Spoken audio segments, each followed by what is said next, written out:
শান্তিৰ বাণী লৈ শান্তিৰ দূত দালাই লামা আজি পুৱা উপস্থিত হ'লহি অশান্ত অসমত।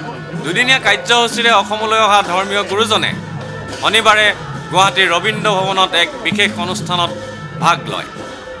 শান্তিৰ নোবেল বঁটা বিজয়ী আধ্যাত্মিক গুৰুজনে দেওবাৰে গুৱাহাটীৰ শ্ৰীমন্ত শংকৰদেৱ কলাক্ষেত্ৰ আৰু নেহৰু ষ্টেডিয়ামত দুটা অনুষ্ঠানত ভাগ ল'ব।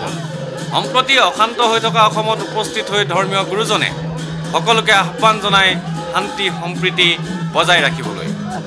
বস্তুবাদী পৃথিৱীত শান্তিৰ বিকল্প নাই বুলি মত প্ৰকাশ কৰে তিব্বতীয় ধৰ্মীয় গুৰুজনে।